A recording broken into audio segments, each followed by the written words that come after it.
샬롬, 시냇가에 나를 심다 신화심 챌린지 44일차입니다. 9월 30일 화요일 역대하 13장 1절에서 14장 1절로 묵상 나누겠습니다. 혹시 여러분 도저히 이길 수 없을 것 같은 싸움 앞에 서본 적 있으십니까? 취업시장의 높은 벽, 따라갈 수 없는 우리 다른 친구들의 스펙, 도무지 좁혀지지 않은 관계의 갈등, 모든 상황이 너는 졌어, 너는 할 수 없어 라고 말할 것 같은 절망의 순간 말입니다. 오늘 본문에 등장하는 남유다 왕 아비야가 바로 그런 상황에 처해 있었습니다.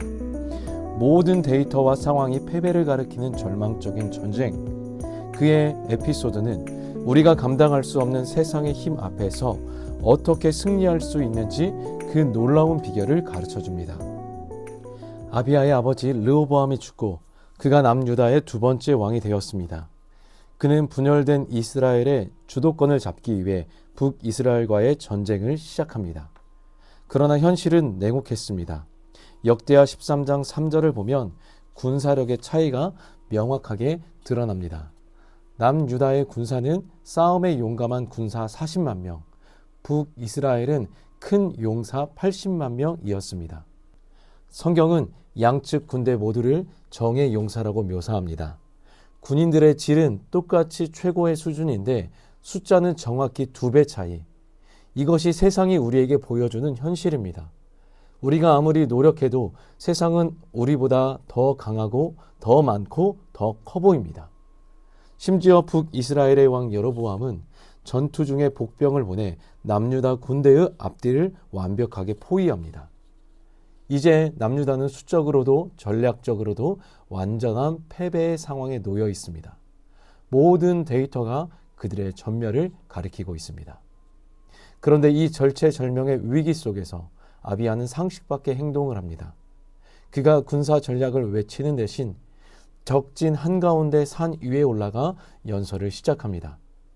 그는 불리한 군사력 비교를 하는 대신에 전혀 다른 이야기를 꺼냅니다.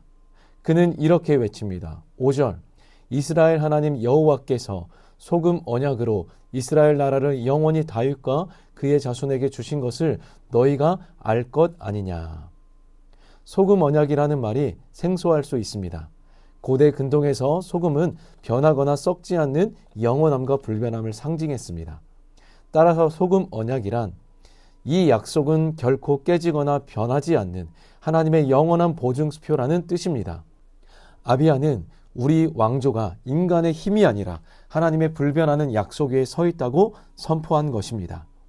이어서 그는 북이스라엘의 치명적인 약점을 공격합니다. 너희는 하나님이 세우신 다윗 왕조를 배반하고 금송아지 우상을 섬기며 하나님의 제사장과 레위 사람들을 쫓아냈다. 그리고 돈만 내면 아무나 될 수 있는 가짜 제사장을 세웠다. 그러나 우리는 우리 하나님 여호와를 배반하지 아니하였고 아론의 자손인 제사장들이 우리를 섬기며 아침 저녁으로 하나님께 제사를 드린다라고 10에서 11절에서 말씀하고 있죠. 여러분, 아비야는 지금 무엇을 하고 있는 것일까요? 그는 싸움의 기준을 바꾸고 있는 것입니다. 군사력이라는 세상의 싸움터에서 내려와 하나님의 언약과 참된 제사라는 영적인 싸움터로 전장을 옮겨버렸습니다. 이 새로운 싸움터에서 병사의 숫자는 중요하지 않습니다. 오직 하나님이 누구와 함께 하시는가만이 중요합니다. 그는 싸움의 기준을 바꿈으로써 이미 승리한 싸움을 시작한 것입니다. 아비야가 믿음의 기준을 선포했을 때 전쟁은 더 이상 그의 것이 아니었습니다. 앞뒤로 포위된 위기의 순간 14절을 보면 유다 백성들은 하늘을 향해 부르짖고 제사장들은 나팔을 붑니다. 여기서 부르짖다 하는 것은 단순히 놀라서 지르는 비명이 아닙니다. 이것은 절망 속에서 하나님께 드리는 주님 살려주시옵소서라는 절규의 기도였습니다. 바로 그 순간 놀라운 일이 일어납니다. 15절입니다. 유다 사람이 소리 지르매 유다 사람이 소리 지를 때에 하나님이 여로보암과 온 이스라엘을 아비야와 유다 앞에서 치시니 하나님께서 직접 전쟁에 개입하셨습니다.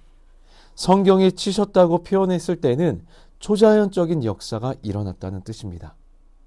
갑작스러운 공포와 혼란에 빠진 80만 대군은 제대로 싸워보지도 못하고 무너져 내렸고, 그날 죽은 북이스라엘의 군사가 50만 명이었습니다. 상상할 수 없는 대승리였습니다. 성경은 이 기적 같은 승리의 비결을 18절에서 한 문장으로 요약합니다. 유다 자손이 이겼으니 이는 그들이 그들의 조상들의 하나님 여호와를 의지하였음이라. 그들의 군세력이 강해서도 전략이 뛰어나서도 아니었습니다.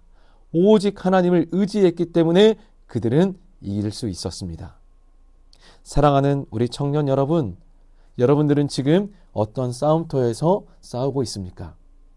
혹시 세상이 정해놓은 불리한 규칙 안에서 스펙, 돈, 인맥, 인간적인 노력과 긍정적이라는 이런 무기를 가지고 힘겹게 버티고 계시지는 않습니까? 오늘 아비야의 이야기는 우리에게 분명히 말합니다.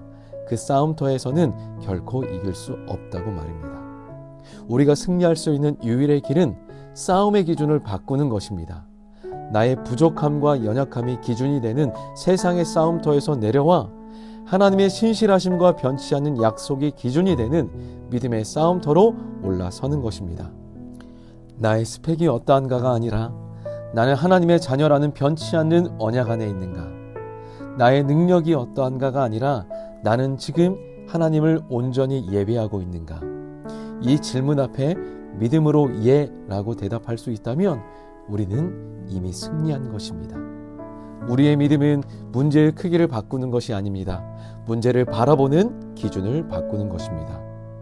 바라기는 우리를 압도하는 세상의 거대함 앞에서 아비야처럼 담대하게 싸움의 기준을 바꾸는 우리가 되길 소망합니다. 우리가 믿음의 기준 위에 굳게 설 때 하나님께서 우리의 모든 싸움을 친히 싸우시고 세상은 이해할 수 없고 우리도 이해할 수 없는 놀라운 방법으로 승리를 허락해 주실 줄 믿습니다. 오늘도 이 믿음으로 걸어갈 수 있는 우리 시냇가에 심겨진 발공둥이 모두가 될 수 있기를 간절히 축복하고 소망합니다. 함께 고백해 볼까요? 오늘도 할렐루야!